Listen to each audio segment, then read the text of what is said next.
Bien, que la projection se faisait, Sylvie et le réalisateur sont arrivés et je crois que leur place maintenant. Bonsoir, j'ai l'impression que c'est moi qui dois prendre la parole. Alors, merci d'être ici, excusez-nous d'être arrivé en retard, il y a de bonnes raisons, c'est la SNCF, avec une succession en plus, une succession de problèmes entre Lille et Toulouse. Voilà, donc puisque je suis là, donc je pense que beaucoup de gens me connaissent, et puis vous m'avez vu, donc Sylvie Leclerc, et je vous présente Dominique Réguen, qui est le réalisateur de ce film. Donc, si vous avez certainement des questions, peut-être que Dominique, tu pourrais d'abord expliquer un petit peu comment tu es venu l'idée de ce film, même si il y a les premières images, mais quand même, et puis les difficultés. Parce qu'il faut dire qu'un film comme ça n'est pas très très simple à, comment dire, à obtenir des subventions, enfin voilà, il y a bien des difficultés. Donc peut-être tu pourrais dire quelque chose à ce sujet. Bonsoir à tous. Merci d'abord, merci nombreux. J'avais pas vu en avait tout le monde. Je voudrais juste remercier, puisque je suis là, l'association, tous les membres de l'association Association pour l'organisation de la production, et qui est présente ce soir, encore une fois, pour accompagner le film. Oui, sur ce que je raconte un petit peu au début du film, en fait, moi c'est vrai que je suis vraiment passionné par l'astronomie depuis que je suis tout petit. Je suis en parallèle réalisateur de documentaires depuis une petite quinzaine d'années maintenant, 10-15 ans. Et du coup, depuis que j'ai commencé un peu ce métier, c'est vrai que j'avais envie de faire un film sur ce qui me touchait particulièrement, sur un film autour de l'astronomie. J'ai mis pas mal de temps quand même à trouver un angle d'écriture qui soit intéressant, parce que ça peut se raconter de mille façons différentes en fait, un film sur l'astronomie. Moi, ce qui m'intéressait, c'était vraiment cette question des origines, parce que ça me touche aussi, je l'ai aussi utilisé dans d'autres sujets, dans d'autres thématiques, et aussi parce qu'il y avait une histoire à raconter qui, je pense, d'un point de vue documentaire et un peu de film, qui était vraiment intéressante, parce que, comme dit Aurélien Barbeau, on sait beaucoup de choses depuis le tout début, depuis le premier itinéraire d'amusement jusqu'à aujourd'hui, donc c'est une histoire de 13 milliards d'années. N'empêche qu'on bute quand même à un moment particulier, et ça m'intéressait quand même de raconter un peu toute cette histoire, de remonter en arrière sur toute cette histoire, et d'arriver quand même à un point où on bute, alors que pour le grand public, le Big Bang est quand même l'origine du monde, donc ça m'intéressait de jouer un petit peu sur cette notion-là, et d'expliquer pourquoi on bute, et surtout pourquoi ça nous interroge quand même sur la question de l'origine, quoi. Et finalement, c'est pas si grave de ne pas connaître vraiment le début, de ne pas connaître vraiment l'origine, et raconter l'histoire est quand même intéressante. Donc voilà, ça me semble, j'ai mis un peu de temps avant de l'écrire, avant de le préparer, Et puis oui, tu parlais des difficultés. Moi, d'habitude, je travaille pour la télévision, donc dans un circuit économique classique, en fait, donc avec un producteur, un diffuseur, une chaîne de télévision, des subventions, ça. Et ce film-là, en fait, il n'y a aucun diffuseur, donc aucune chaîne de télé, en fait, qui en a voulu. Et du coup, c'est très compliqué à ce moment-là, parce que normalement, parce qu'en fait, toutes les subventions et tous les financements sont dépendants des chaînes de télévision pour documentaire télé en France. Et du coup, normalement, c'est à ce moment-là qu'on abandonne le sujet et qu'on passe à autre chose. Et comme je vous disais, c'est un sujet qui me tenait quand même beaucoup à cœur. Et du coup, on l'a fait sous forme associative, on a créé une petite association, et on a fait le film avec, je pense, 150 fois moins d'argent qu'un documentaire pour France 5 ou pour Arte, par exemple. On l'a fait avec une toute petite subvention qu'on a réussi à obtenir. Mais donc oui, ça n'a pas été facile, et c'est explique pourquoi ça a pris beaucoup de temps aussi à faire. Parce que voilà, on a fait un peu en amateur, enfin pas en amateur, on l'a fait en bénévole en tout cas, donc sur votre temps libre pendant les vacances. En parallèle d'autres projets là. C'est un projet qui était compliqué à monter pour la télévision en tout cas. Mais du coup, il existe sous une forme différente, parce que c'est toi qui me l'as fait remarquer aussi, et je suis assez d'accord aussi. J'aurais pas pu le faire comme ça pour la télévision. Et notamment les questions un peu personnelles, la présence des filles, les questions un peu plus philosophiques, tout ça, je pense qu'elles n'auraient pas eu leur place sur France 5 ou sur Arte. Et du coup, tant mieux qu'il existe comme ça. Voilà.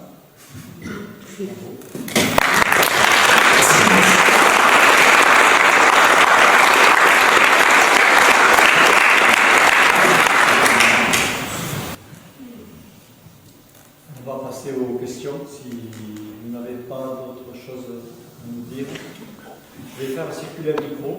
1, 2. Et si je vois des bras se lever, j'essaye de m'approcher. Voilà.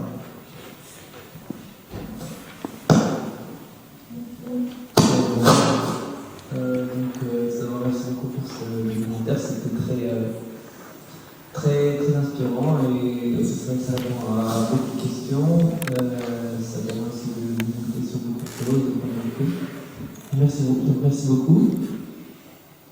Moi, ma question c'était juste par rapport aux vidéos que vous voyez des galaxies, des choses comme ça. Est-ce que c'était plutôt des simulations ou c'était plutôt de la réalisation?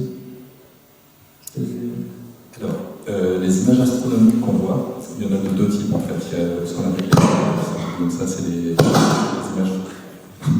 Les images du ciel étoilé qu'on voit avec des paysages, avec les étoiles qui défilent un peu en avance rapide, enfin un peu en accéléré, avec, par exemple, où je suis avec les filles, c'est le dernier plan de film. Donc ça, c'est ce qu'on est nous-mêmes.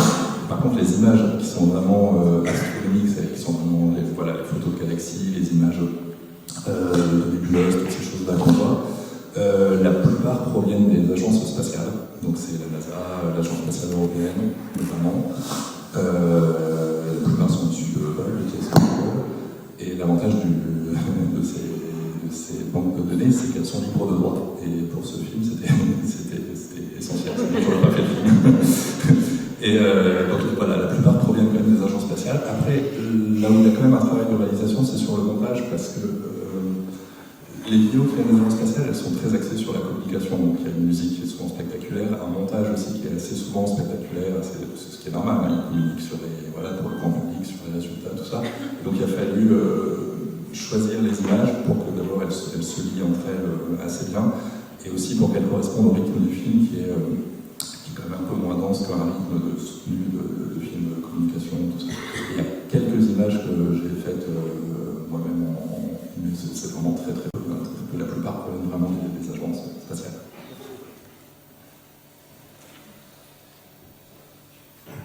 Peut-être sur le micro, je vais essayer de parler fort. Vous avez une voix forte. Voilà. C'est pour ceux qui sont là-haut. Un peu clair de côté. Mais, je suis bonjour et bravo encore une fois, mais impressionné par le casting aussi. Et du coup, une question très simple, ils sont sympas, ils sont accessibles. Comment vous avez fait? Ils sont tous très sympas. Alors, accessibles. Ça a été facile de contacter tous les chercheurs qui sont dans le film. Parce qu'en fait, pour la plupart, ils sont chercheurs rattachés à l'université, rattachés à une unité de recherche. Et donc, finalement, c'est assez facile de les retrouver, de retrouver les coordonnées et de les contacter. C'est beaucoup plus difficile après, pour certains, de trouver des disponibilités et de trouver des moments pour se caler les interviews. Mais sinon, oui, dans l'ensemble, ça a été ça a été plutôt simple et agréable de contacter. Et justement, je reviens sur ce que je disais au tout début sur l'absence de télévision. Ils ont joué le jeu, même quand ils ont su qu'il n'y avait pas de chaîne de télévision, et que du coup, il y aurait un impact médiatique beaucoup moins, bien moins important que pour un film de télé, pour France Info. Ils ont quand même joué le jeu et accepté de faire les interviews, de faire les connaissances. Et pour moi, c'était un rêve de pouvoir échanger, avec tous ces chercheurs, bien sûr. C'était des belles rencontres. Et Sylvie accompagne le film depuis plusieurs projections et elle a été la première à répondre positivement à ce projet, à m'accompagner même au moment de l'écriture, bien avant le tournage. C'était une belle rencontre aussi. Merci, et puis vraiment, je suis complètement émerveillée. Et bon, alors une question que je trouvais bien aimable, c'est les cellules de notre corps qui sont des atomes qui existaient, j'arrive pas à l'imaginer. J'arrive pas à l'imaginer, j'arrive pas à comprendre, je sais pas, c'est quand on voit quelque chose de très loin, plus on va très loin, plus c'est ancien, voilà, c'est merveilleux, c'est magique. Oui, en fait, ce n'est pas les cellules de notre corps tellement, ce sont les atomes qui sont à l'intérieur des molécules qui constituent les cellules de nos corps. Mais ces atomes-là viennent de l'espace. Donc les plus légers, le lithium, l'hélium, ont été fabriqués dans les premiers instants de l'univers, et les autres dans les étoiles qui ont existé avant le Soleil et la Terre, et qui ont fabriqué ces éléments par des rayons nucléaires qui se produisent dans les étoiles. Et ensuite, à la fin de leur existence, les étoiles rejettent leur matière à l'extérieur, et il y a d'autres étoiles qui se fabriquent à partir de là, dont le Soleil, avec son cortège de planètes. Voilà. Donc ça, c'est quand même un acquis scientifique du XXe siècle. Et je dirais à partir de, ça a commencé vers les années 1960, qu'il y a eu ces premiers travaux, et ça a mis du temps. Et c'est vraiment, il a fallu beaucoup de calculs, de réflexion, d'observation, et c'est vraiment un acquis, ça. Comme disait je ne sais plus, Aurélien Barraud, je crois, il y a des choses qu'on sait, voilà, même s'il y a énormément de choses qu'on ne sait pas.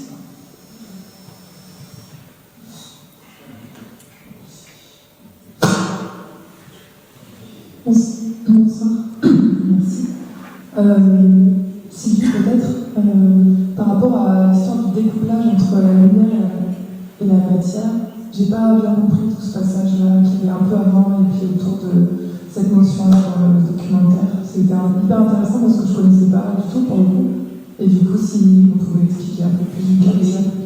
Oui, c'est-à-dire que l'idée, c'est que l'univers est en expansion. Ça veut dire qu'au cours du temps, sa densité baisse, sa température diminue. Alors, si on remonte le film à l'envers, on tombe sur ce fameux, je dirais, ces premiers instants de l'univers qui étaient extrêmement denses, chauds et denses. Et alors, c'est comme quand vous avez un nuage noir devant le soleil, vous ne voyez pas le soleil. C'est parce que le nuage est opaque et la lumière ne peut pas le traverser. Donc en fait, quand l'univers était très dense au début, il y avait de la lumière, il y avait de la matière, mais la lumière ne pouvait pas se propager, elle était tout de suite retenue par les atomes. Et donc, quand on maintenant redéroule le film dans le bon sens, on parle de cette période où la lumière était complètement focalisée intérieure à la matière, complètement à l'interaction. Et il y a un moment où ça s'est découplé, c'est-à-dire que la densité était suffisante. Bon, il n'y a pas que ça, il y a aussi d'autres interactions, peut-être un peu plus compliquées, mais il y a un moment où la lumière s'est séparée de la matière. Ce que ça veut dire, c'est que la lumière qui était là, les photons de lumière, ont pu voyager depuis cette époque-là, ça fait 13,8 milliards d'années, jusqu'à nous, sans avoir jamais rencontré un atome de matière. C'est ça que ça veut dire, le découplage de la lumière et de la matière. Et donc cette lumière-là, qui n'est plus de la lumière visible du tout, c'était de la lumière visible à l'époque, plutôt rouge-orange, à l'époque de... Alors c'est 380 000 ans, le calcul donne ça. Aurélien Barraud dit 400 000 parce qu'il arrondit un peu. On a une date de 380 000 ans, et que, c'était à l'époque la lumière orange, rouge.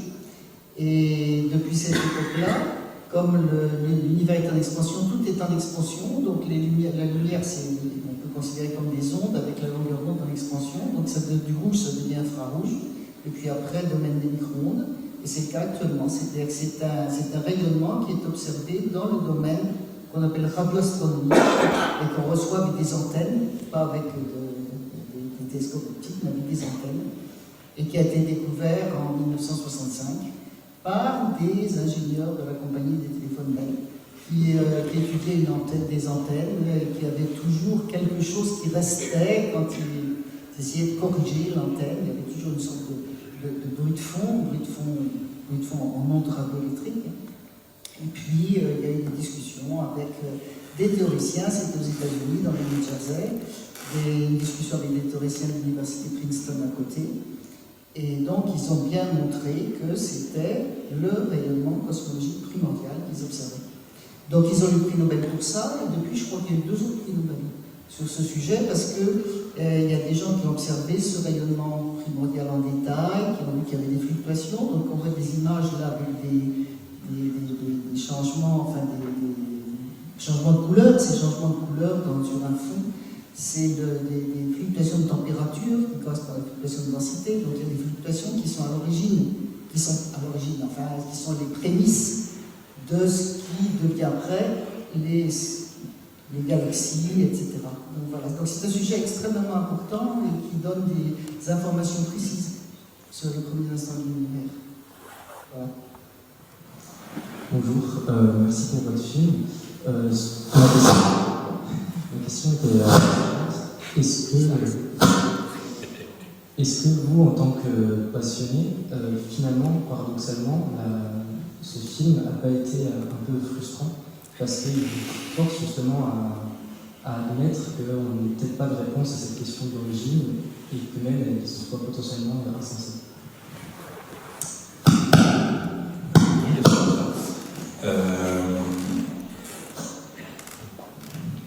Alors je savais qu'on n'avait pas la réponse avant de commencer à travailler sur le film. Parce que justement, je connais aussi, ça m'intéresse aussi, donc ça me passionne beaucoup.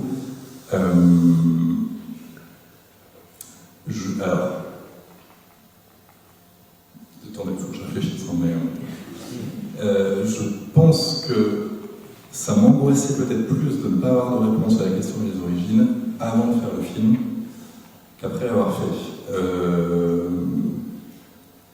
Ce que dit Étienne Klein quand il dit finalement on s'en fout de l'origine, et enfin ce que dit un peu tout le monde en fait dans le film, c'est-à-dire finalement l'origine en tant que telle, c'est pas ça le plus important. Ce qui est important, c'est peut-être aussi l'histoire qu'il y a après, l'histoire qu'on connaît et tout le passé qu'on peut remonter, etc. À force de l'entendre auprès de plusieurs intervenants, à force de le monter, à force que ça prenne sens dans le film aussi, et de construire le film un petit peu autour de ça, ça va peut-être apaiser finalement par rapport à ça.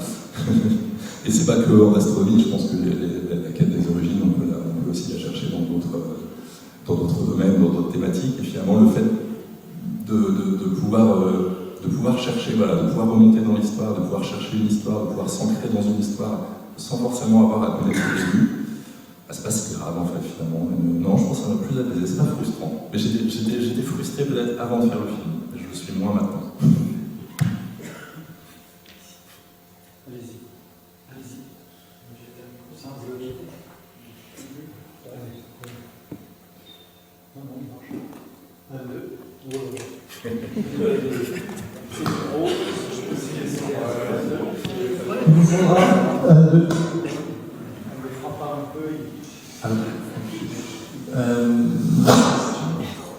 Et par rapport au télescope spatial James Webb, qui a été envoyé le 25 décembre vers nous, est-ce qu'on peut s'attendre à ce que ce télescope réponde à certaines questions primordiales qui sont posées dans le documentaire ou par la communauté scientifique et qui ne sont pas résolues aujourd'hui? Ce télescope est beaucoup plus puissant que celui qu'on avait précédemment, enfin qu'on a toujours d'ailleurs, qui est le télescope spatial Hubble, et aussi situé à un autre endroit dans l'espace. Le télescope Hubble était à 600 km et tourne autour de la Terre.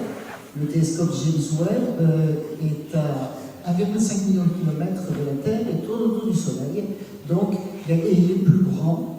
Donc ce qu'on attend, c'est beaucoup plus de précision sur des d'observations dans l'espace, toutes sortes d'observations, depuis le système solaire jusqu'aux confins de l'univers. Et on s'attend à remonter plus loin dans le passé. Alors pour l'instant, pour les premières galaxies, je n'ai toujours pas en tête exactement l'âge des premières galaxies, mais c'est pas grave. Le télescope James Webb permet d'observer des galaxies encore plus anciennes. Donc en fait, on va de plus en plus loin, on va répondre à des questions, mais je dirais dans le même cadre que ce que disait Aurélien Barraud, c'est-à-dire à partir du début, on saura de plus en plus. Mais le début, c'est pas le télescope James Webb, même si on a fait plein de publicité partout en disant qu'il va répondre à la question des origines. Non, il va répondre à plein de questions qui vont jusqu'aux origines, mais pas... Le problème fondamental posé là, je crois qu'on peut dire comme Jean-Pierre Luminet, Géniès qui dit la cause fondamentale, j'ai pas de réponse. Et c'est pas le télescope James Webb qui va donner une réponse sur cette question-là. Mais le reste, toute l'histoire, depuis les premiers instants, va être plus précise. Et ça, c'est intéressant. Enfin, je pense.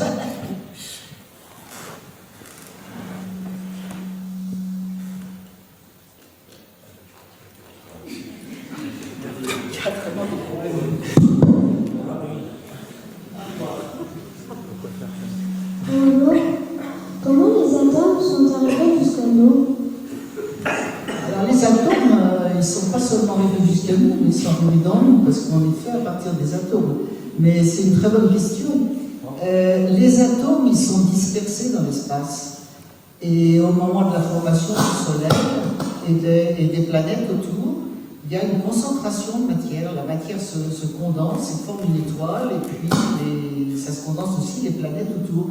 Donc en fait, c'est que les atomes, ils étaient là avant. Et ils se sont rapprochés, ils se sont condensés par l'effet gravitationnel, la force de gravité qui les a rassemblés.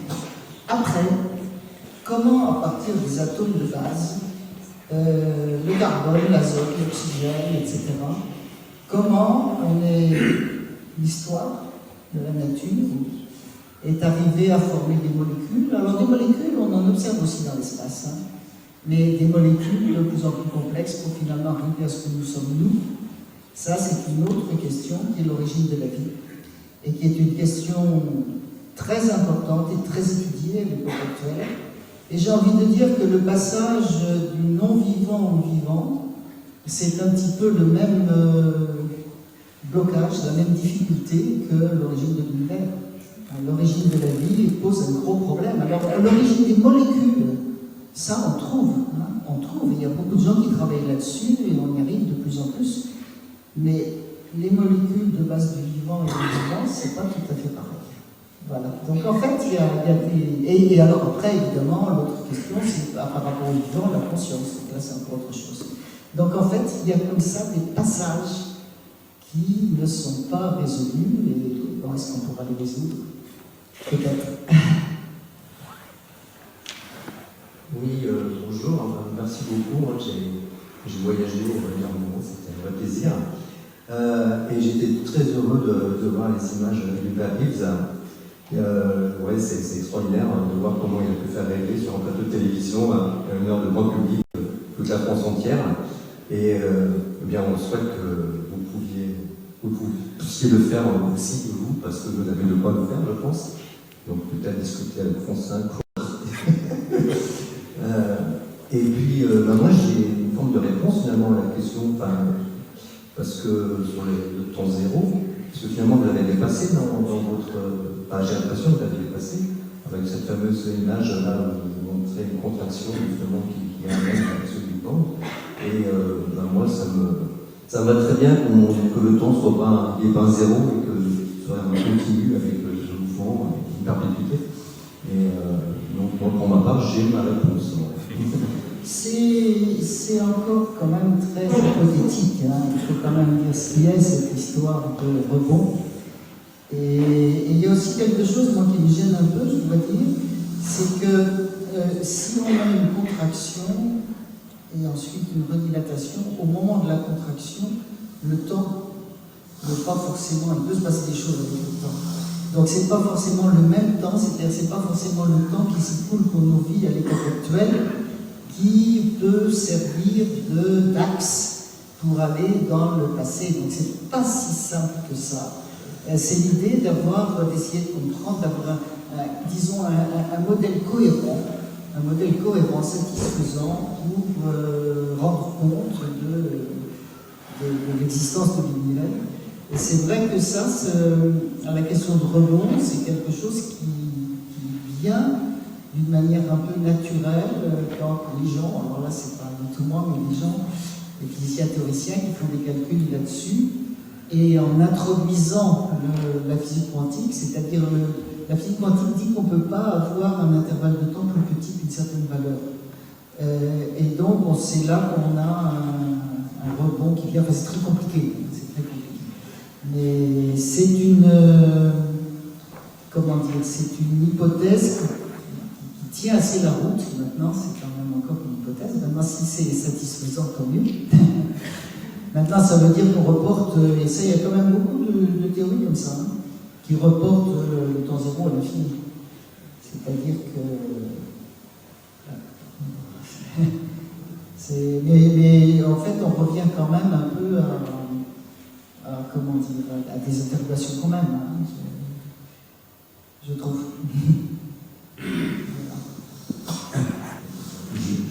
Ça devrait faire écho d'ailleurs à votre dernière intervention.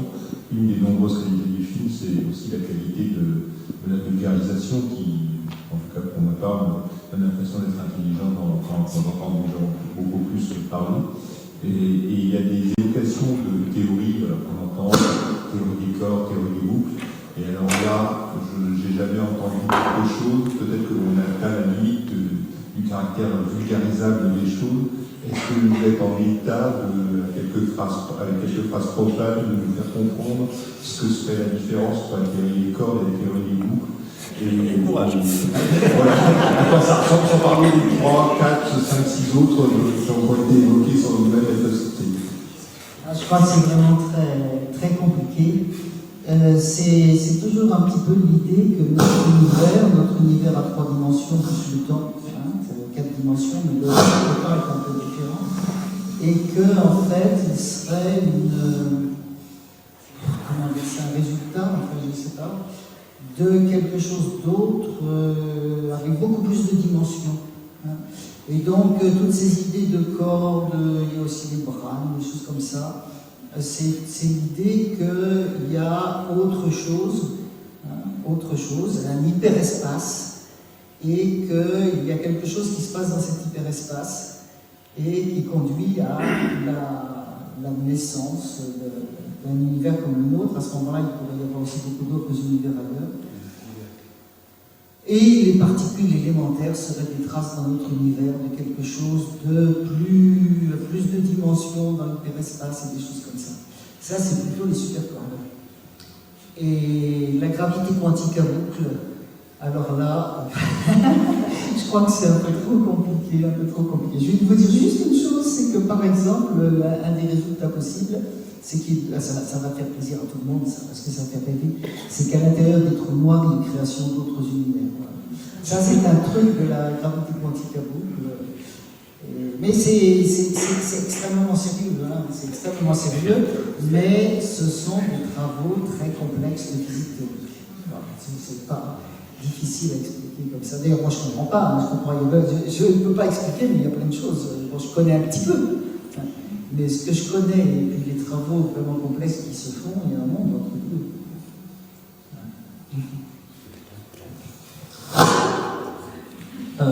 Alors moi j'ai 2 questions. La première c'est plutôt du côté compréhension et la deuxième c'est plutôt du côté motivation. La première question c'est, alors je comprends très bien que une galaxie qui est à 13 milliards d'années émette de la lumière qui nous arrive nous maintenant, et donc on peut voir cette galaxie dans son état il y a 13 milliards d'années. Par contre, ce que je ne comprends pas, c'est que au début, du coup, l'univers était très petit. C'est-à-dire qu'on n'était peut-être pas à 13 milliards d'années de cette galaxie-là. Mais comment ça se fait qu'on puisse... j'arrive pas à... Je comprends votre question parce que c'est une question qui se pose souvent. C'est quelque chose d'un petit peu difficile. Le rayonnement, vous parlez du rayonnement primordial. Le rayonnement primordial, en fait, le rayonnement primordial qu'on voit, je vais répondre dans plusieurs étapes, en essayant de ne pas trop long. Le rayonnement primordial qu'on voit, c'est tout autour de nous.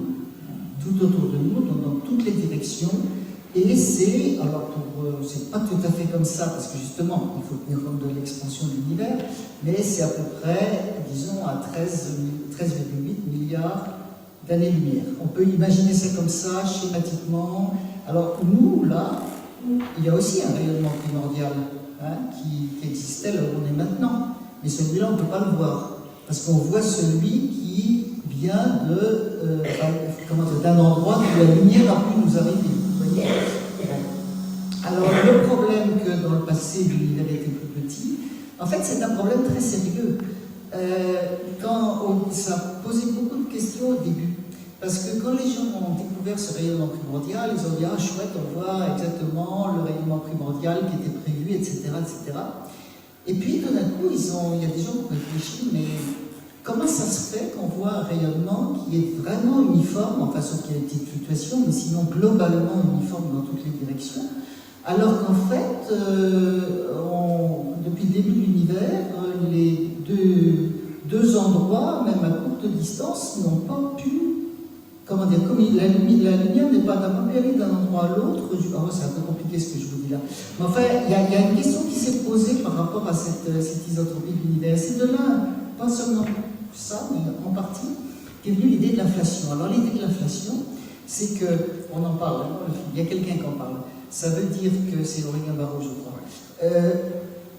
L'idée, alors attendez, c'est pas non plus autre chose, une petite parenthèse, c'est pas non plus l'univers, contrairement à ce qu'on dit souvent, enfin on n'en sait rien, l'univers qui était un point. Ce qui était un point, c'est l'univers observable, celui que nous pouvons observer. Mais en fait, nous pouvons observer uniquement l'univers dans le passé. Vous avez compris ça, parce qu'on observe les galaxies et tout ça comme elles étaient dans le passé. Plus on observe de loin, plus on observe le passé. Donc comment est l'univers à l'époque actuelle, on n'en sait rien. On n'en sait rien. On observe quelque chose qui est intégré dans le passé, plus on va loin, plus c'est le passé. Donc en fait, ce qui était un point, c'est notre univers observable. Eh bien, l'idée, c'est qu'au début, alors c'est une idée. Oh là là, mon Dieu, c'est un peu compliqué, parce que c'est une idée qui repose sur quelque chose de très sérieux. Quelque chose de très sérieux qui correspond aux interactions entre les particules. Enfin, ça irait très loin si je voulais aller complètement dedans. Mais il y a quelque chose qui fait, quelque chose de physique, quelque chose qu'on explique scientifiquement, qui fait que dans les premiers instants de l'univers, il a pu y avoir une inflation, c'est-à-dire que tout d'un coup, très rapidement, exponentiellement, les distances ont augmenté, puis ensuite ça s'est calmé. Et donc, ça explique que, parce que je crois que votre problème, c'est plus on voit loin, plus on doit voir rétréci. C'est ça un petit peu votre... Eh bien non, à cause de cette inflation. Bon, je suis désolé, c'est un peu compliqué ce que je dis, mais pour essayer d'expliquer ça, c'est pas évident. En tout cas, ce qu'on voit, le rayonnement primordial qu'on voit, ce qu'il faut comprendre, c'est que c'est très autour de nous. Voilà, c'est un peu plus clair avec l'inflation. Et du coup, la deuxième question, c'est que moi j'imagine aussi un jour peut-être changer un peu de voie quelque part, c'est-à-dire j'ai ma façon de travailler, mais si j'ai envie de faire quelque chose de plus particulier, il va falloir prendre des risques.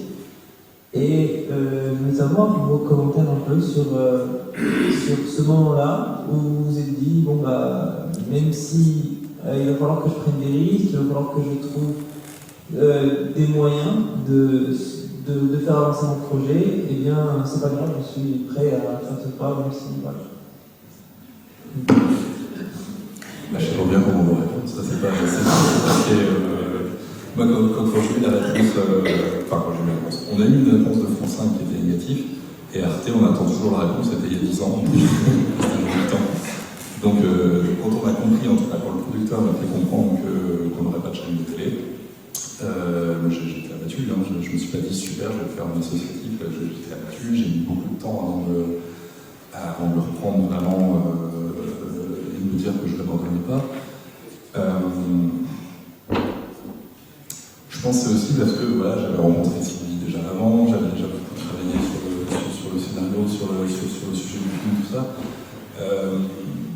Je savais que c'était possible de le faire, alors aussi parce que je suis entouré d'une équipe technique qui a accepté de un peu dans la même galère pour ce projet-là aussi, qui était aussi motivé par le projet et qui était prêt aussi du coup à s'investir, le caméraman et l'ingé son notamment, qui était prêt à s'investir aussi pour le faire bénévolement, parce que le sujet les intéressait, parce que les rencontres qu'on allait faire les intéressaient aussi. Si je n'avais pas été entouré non plus de ces deux techniciens-là, j'aurais dû abandonner, parce que je n'aurais pas pu tout faire tout seul. Et après, voilà, moi, vous savez qu'en prenant le temps, en essayant de trouver un tout petit peu d'argent, en fait, nous, dans la région, moi je suis dans la région de France, on a la chance d'avoir une aide au film associatif, qui est vraiment réduite. En gros, on a fait le film pour, je crois qu'on a eu une aide de 6 000 €, je crois, alors qu'un budget pour un film Arte, c'est 600 000. Donc, mais voilà, je savais que c'était possible parce que l'on faisait sur un mode bénévole, amateur, et que voilà, et donc il n'y a pas la même qualité de réalisation que peut-être pour un film Arte, par exemple. On a tous fait ça bénévolement, mais à partir du moment où j'ai vu que j'étais accompagné là-dessus, que les chercheurs, les intervenants étaient aussi partants pour continuer, bah ouais, j'ai pas eu envie de passer les bras, j'ai envie de le faire. Après, je ne le ferai pas sur tous les projets, parce que c'est compliqué quand même. C'est compliqué. Mais du coup, j'avais aussi d'autres projets documentaires télé que je faisais en parallèle, parce qu'il fallait bien vivre tout ça, c'est ça aussi qui permet aussi de continuer à avancer. Si j'avais que ce film-là, ça n'aurait pas été possible non plus.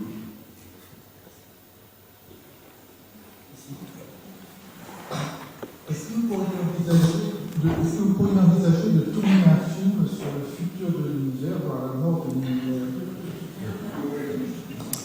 Alors, en tant que réalisateur, je pourrais m'envisager, ça m'intéresserait. Maintenant, j'aimerais bien savoir en tant que chercheur et scientifique ce qu'il y a à dire et quelle histoire on peut raconter là-dessus.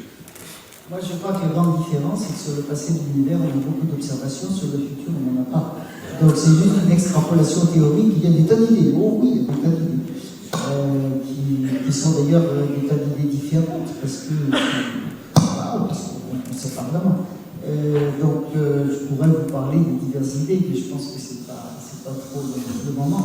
Mais je crois que disons que ce serait plutôt un film de fiction. Un film de fiction qui peut s'appuyer sur des théories scientifiques, mais quand même pas sur l'observation. Bonjour, merci beaucoup.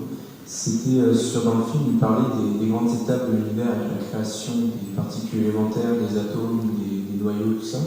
Et j'aimerais savoir si c'était juste à une époque qu'ils s'en produisaient plus, et que dans ces cas-là, maintenant, ils s'en produisent encore, ou si c'est des étapes absolues. Est-ce que maintenant, ils continuent à se produire des noyaux, ou est-ce que maintenant, c'est que des hydrogènes qui vont fusionner dans les étoiles, tout ça? Est-ce qu'il se produit encore des protons et des neutrons, tout ça? Alors, les protons, ils viennent du début. Les protons, ils viennent des premiers instants de l'univers. Les protons, c'est des noyaux d'hydrogène. Le deutérium, qui est un proton et un neutron ensemble, sur le noyau de deutérium. L'hélium, ça c'est intéressant. Une grande partie de l'hélium vient des premiers instants de l'univers et un tout petit peu du lithium. Voilà. Et le beryllium, c'est les éléments les plus légers, viennent d'un autre temps. C'est pas grave. Mais à partir du carbone et jusqu'à l'uranium, tous ces éléments-là viennent des étoiles. Et des étoiles, il y a tout le temps qui naissent, qui mènent leur existence, qui disparaissent. Donc il y en a tout le temps. Simplement, dans les premiers instants de l'univers, il y en avait un peu plus, la densité était plus grande. Donc de ce côté-là, j'imagine que par unité de volume, il y en a peut-être moins, mais ça se crée en permanence. Vous avez dans le ciel, s'il y en a qui sont astronomes amateurs, vous voyez des étoiles, vous voyez des nébuleuses. Par exemple, la nébuleuse d'Orion, qu'on voit bien en ce moment. Enfin, on voit bien la constellation d'Orion, et on commence à bien la voir, ça dépend de l'heure. Et la nébuleuse d'Orion, on la voit assez bien, même avec les jumelles. Et là-dedans, c'est une vraie pouponnière d'étoiles, c'est-à-dire qu'il y a des étoiles qui sont en train de naître là-dedans, et on voit des naissances d'étoiles d'ailleurs. Attendez, une naissance d'étoiles, ça met 10 millions d'années en gros. Mais quand je dis qu'on voit une naissance d'étoiles, on voit comme un instantané d'étoiles en train de naître. Et puis, il y a toutes sortes d'étoiles, et puis il y a des étoiles qui explosent, et la matière qui explose, elle repart à la matière interstellaire, et d'autres étoiles qui naissent. Donc c'est un cycle qui se produit en permanence, qui continue. Moi, une question un peu naïve. Je veux savoir comment sait-on qu'un photon a fait 10 milliards de kilomètres, 10 milliards d'années, et qu'on le mesure. C'est en fait comment dire, c'est pas immédiat. Par exemple, pour les galaxies, il faut connaître au départ. Alors, il y a toute une hiérarchie d'observations qui repose sur l'étape précédente. Donc, la première chose, c'est de pouvoir mesurer des distances dans l'univers. Par exemple, les distances d'étoiles, les distances des galaxies, et là on a des moyens, les distances des étoiles les plus proches, bon j'ai l'air de ne pas répondre à la question, mais c'est une réponse à la question. Les étoiles les plus proches, par exemple, on connaît leur distance par une méthode qu'on appelle triangulation. C'est-à-dire que si, comme nos deux yeux qui voient le relief, si tu prends une observation d'une étoile et une observation de la même étoile, je fais très schématiquement 6 mois plus tard, elle va être, si l'étoile est proche, sur le fond du ciel, on va la voir à un endroit un petit peu différent parce que la Terre a bougé. C'est ça la méthode de triangulation. Donc on détermine de façon assez précise les distances des étoiles les plus proches. D'ailleurs, il y a dans l'espace actuellement un satellite qui s'appelle Gaia et qui est en train de mesurer des distances de beaucoup d'étoiles. À partir de là, alors je ne vais pas rentrer dans les détails, mais on fait des statistiques qui permettent ensuite, à partir de la lumière qu'on reçoit d'une étoile, si on sait quelle sorte d'étoile c'est, le type d'étoile, on peut arriver à avoir sa distance. Ensuite, en observant les distances d'étoiles dans les premières galaxies, on peut commencer à avoir des distances de galaxies, etc. Alors ça, c'est un point. Et l'autre point, c'est que à la lumière qui nous vient des galaxies est décalée, subit un décalage. Alors si c'est de la lumière visible, c'est un décalage vers le rouge, à cause du fait que la galaxie s'éloigne de nous. Ça, c'est un effet Doppler ou quelque chose comme ça. Donc, il y a une relation qui a été établie entre ce décalage spectral des photons et la distance des galaxies. À partir de là, la mesure de distance pour les gens qui s'intéressent à la cosmologie est devenue le décalage spectral. À tel point qu'on ne parle plus de distance vraiment, mais on parle de décalage qu'on appelle Z, donc on dit une galaxie a tel Z, etc. Et quand on arrive au rayonnement primordial, ben c'est un peu ça, c'est le décalage entre ce qu'on observe, et alors là du coup c'est à partir de la théorie, de ce que devait être au début la longueur d'onde correspondante. À partir de ce décalage, on peut avoir une idée de la distance ou de l'âge, voilà. Donc c'est une sorte de construction de pyramide, mais évidemment plus on va loin, moins c'est précis, bien sûr. Mais voilà. Donc c'est pas immédiat comme réponse, mais c'est quelque chose de... Parce qu'il ne doit pas y avoir beaucoup de photons qui arrivent de... Alors là, c'est un petit peu une colle, parce que je l'ai su, mais j'ai oublié. Le flux de photons qui nous arrive du rayonnement primordial, je ne saurais pas répondre, mais c'est vrai qu'il n'y en a pas beaucoup, mais c'est réceptionné par des grandes antennes, des antennes radioélectriques. Voilà.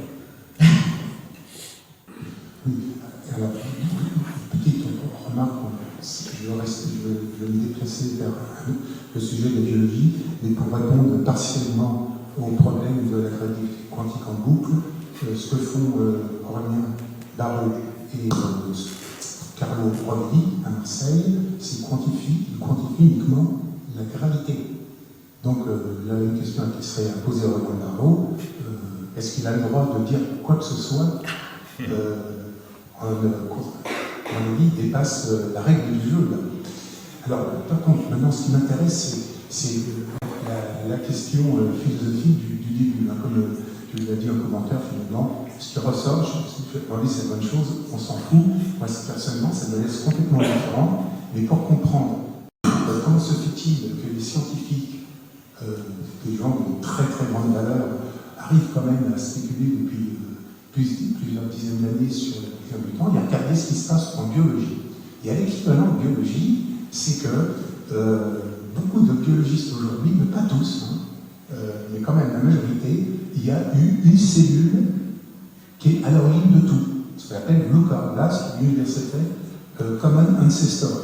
Alors ça, là, c'est très rigolo, parce que quand je me suis intéressé à ça, le premier truc qu'on voit, mais c'est tient pas le bout, donc j'ai cherché avec leurs travaux, etc. C'est facile à le démonter. Mais il y a quand même une majorité de biologistes, à chaque fois que je discute avec eux, je leur pose la même question, ils me répondent de la même façon, les mêmes objections. Donc je casse le truc parce que je prends les résultats en pratique. Hein, il y a ce mythe de début. On veut trouver le début de quelque chose. Et ça revient à quoi? C'est parce que dans notre nature humaine, on veut donner du sens aux choses. Et ça, c'est la question du sens. Pourquoi y aurait-il un sens sur un début? Là, c'est la question philosophique. Bon, là, apparemment, dans le film révélé, on s'en fout. Et en paléontologie, c'est la même chose quand on regarde l'histoire. Maintenant, il n'y a même plus de 10 ans avec les découvertes de Néandertal, de dinosaures. Avant, on commençait à mettre des petits traits, mais on ne voit plus rien. Hein. C'est de telle époque à telle époque, il n'y a plus d'enchaînement de cause à effet. C'est-à-dire qu'on avance en reculant d'une certaine façon. Et à chaque fois, il y a cette question du début. C'est un mythe, quoi. Hein. Et même Smolin disait que c'est d'origine religieuse. Absolument. Voir Einstein, un petit peu de science, ça éloigne, mais beaucoup. Allez. Mais du coup, le fait qu'on constate que l'univers il n'est pas homogène et que même au début, jusque là où on remonte à cette image, on voyait ces grumeaux, il n'était pas homogène. Est-ce que quand on remonte jusqu'à l'instant originel, on se retrouve avec un point qui n'est pas homogène et comment ça se traduit mathématiquement? D'où elle vient cette hétérogénéité de l'univers? Alors les grumeaux, il faut quand même penser que c'est des grumeaux très très très petits. C'est-à-dire que la dimension des grumeaux, la différence par exemple de température, de densité, entre le plus chaud, le plus dense et le moins chaud, le moins dense, c'est 10-5, c'est-à-dire c'est un 100 millième de la température. C'est vraiment très rien, presque rien. C'est d'ailleurs pour ça que ça a été si difficile à trouver. Hein. Les gens au départ, ils ont trouvé que c'était complètement homogène. Et il a fallu un satellite dans l'espace, qui était Kobe à l'époque, qui a, enfin les gens qui ont envoyé ce satellite ont découvert qu'il y avait ces structures-là. Et ces structures-là, on les attendait quand même, on les espérait, disons, les astronomes les espéraient, parce que c'était l'idée que c'était les prémices de ce qui allait devenir notre univers actuel. Hein, c'était les galaxies, tout ça. Alors donc, quand dire que c'est pas homogène, en fait, c'est quand même homogène à 10-5 près. Hein. Donc c'est quand même, les grumeaux sont très très très très faibles. Alors, ces grumeaux, ils viennent de... C'est naturel, ce genre de choses. Parce que c'est ce qu'on appelle les fluctuations. Dans quelque chose, si on a un milieu homogène, par exemple, un gaz, je vais faire mon cours de physique là. Un gaz dans une enceinte au laboratoire, même température, même densité, tout ça partout, il y a dedans des particules, et ces particules, elles bougent. Donc, en permanence, il y a des endroits où c'est plus serré, moins serré, sauf qu'après, ça se redéfait et tout ça. Donc là, c'est un petit peu la même chose. Donc, en fait, dans les premiers instants de l'univers, c'est pareil. Il peut y avoir des grumeaux aussi partout. Maintenant, on ne peut pas parler de ponctuel, puisqu'on a dit que le ponctuel n'était pas physique. Mais c'est les fluctuations naturelles. Ce qu'il y a là où ça commence à devenir intéressant, c'est quand les fluctuations sont suffisamment importantes et concernent suffisamment de matière pour que ça devienne stable sous l'effet de son propre poids. Et c'est ça qui fait qu'il y a création d'étoiles, alors création que des étoiles se forment. C'est à partir du moment où il y a suffisamment de matière, suffisamment condensée, pour que ça devienne irréversible. En fait, ça, c'est toute l'histoire de l'univers, en fait. Toute l'histoire de l'univers, car on atteint quelque chose d'irréversible à partir de fluctuations. Voilà. Donc, c'est une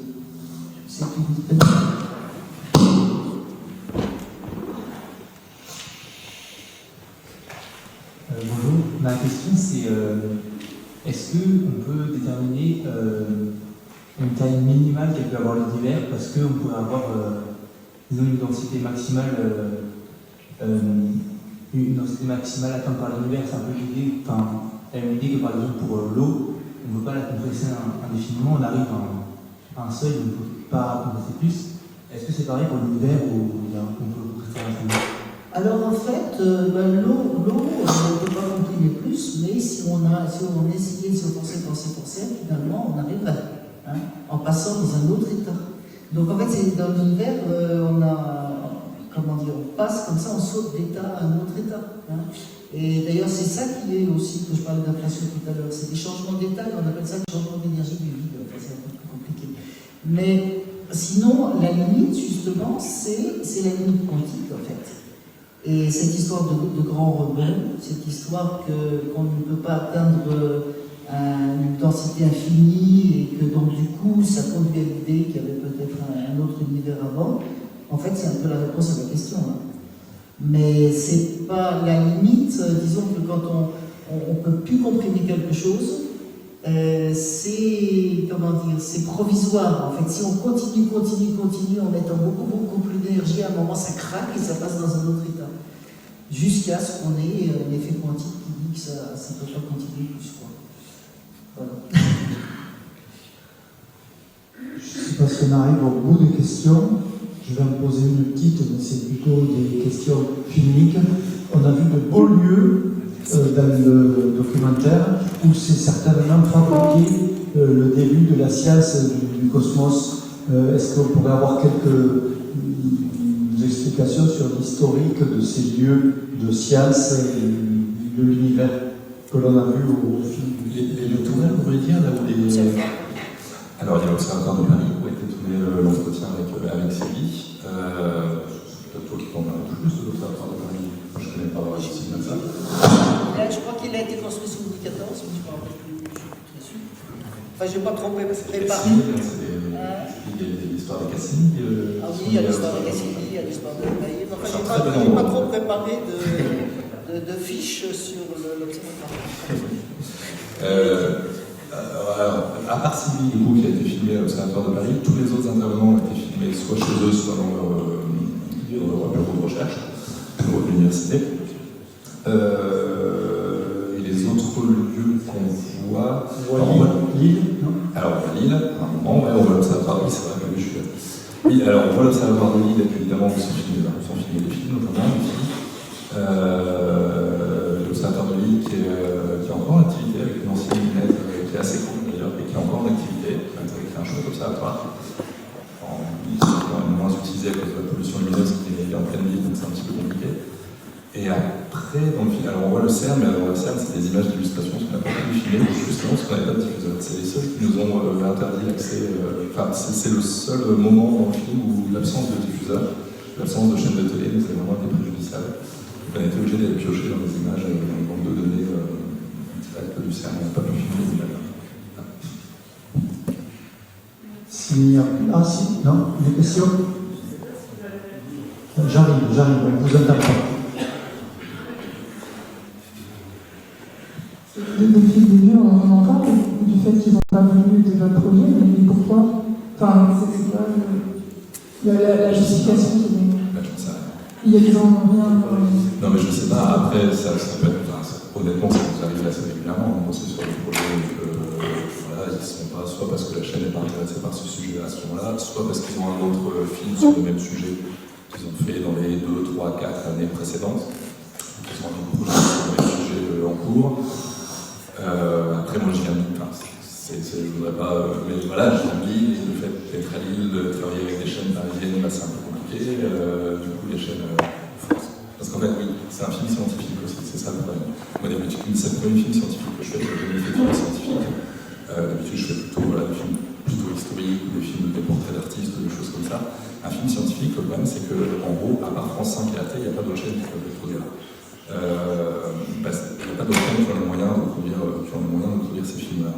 Donc les autres films, quand on n'a pas les chaînes nationales, parce que nous, en région, réalisateurs en région, ça nous arrive souvent de ne pas avoir accès aux chaînes nationales. Quand on n'a pas accès aux chaînes nationales, on a toujours des chaînes locales, on a France 3 Régions qui peut être intéressée par nos projets.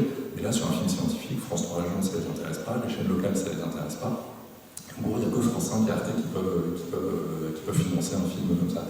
Et France 5 et Arte, je pense qu'il faut avoir des réseaux parisiens, je pense qu'il faut être parisien, je pense qu'il faut bien les connaître, voilà. Je pense que ça jouait aussi, j'ai jamais travaillé avec eux avant, je pense que ça a joué aussi, ils ne me connaissaient pas. Donc, en tout cas, France 5, on a eu une réponse, je crois qu'ils avaient quand même un autre film, c'est peut-être une excuse qu'ils m'ont donné, mais ils avaient peut-être un autre film aussi en préparation sur le même sujet. Arte, on n'a jamais eu de réponse, on ne sait pas pourquoi. Et après, peut-être aussi que ce que je disais tout à l'heure par rapport à la BBC, tout ça, le côté un peu où je freine volontairement le côté spectaculaire et sensationnel pour plus essayer d'aller vers la compréhension, la philosophie, puis m'orienter petit à petit vers la philosophie, les questions un peu philosophiques et métaphysiques des choses. Bon, je sais pas, c'est peut-être ça aussi qui les a freinés finalement. La science, les documentaires scientifiques à télé, j'ai l'impression qu'ils sont très scientifiques mais d'un point de vue technique en fait, c'est-à-dire qu'ils vont expliquer comment la science fonctionne, comment les laboratoires fonctionnent, mais c'est très technique en fait. Mais la réflexion scientifique, qui pour moi, d'après ce que j'ai compris aussi, fait aussi la part au doute, c'est le principe de la recherche finalement. J'ai l'impression que c'est pas souvent évoqué finalement à la télé. Donc le processus de recherche en lui-même, ça passe pas si souvent que ça en fait à la télé. Donc c'est peut-être ça qui nous a freinés aussi finalement.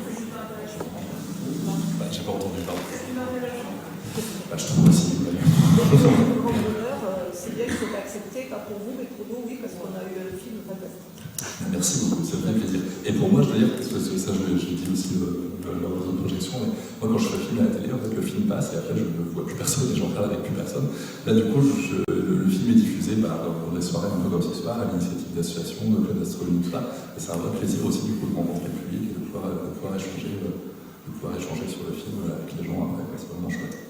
Vous avez donné la question que je vous posais, c'était est-ce que le film est disponible et comment il est accessible?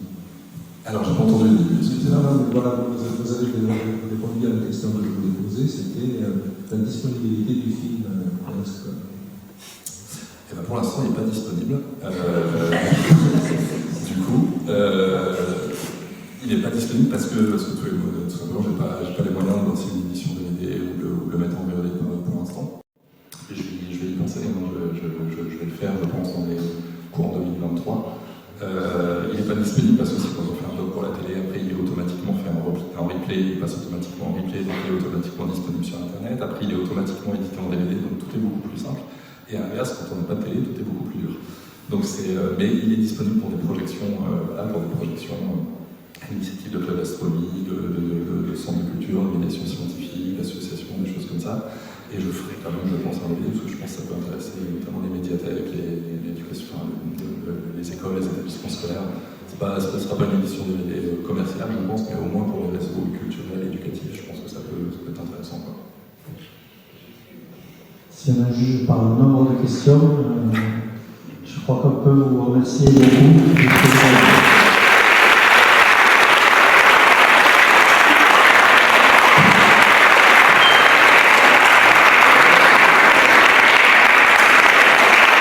Merci.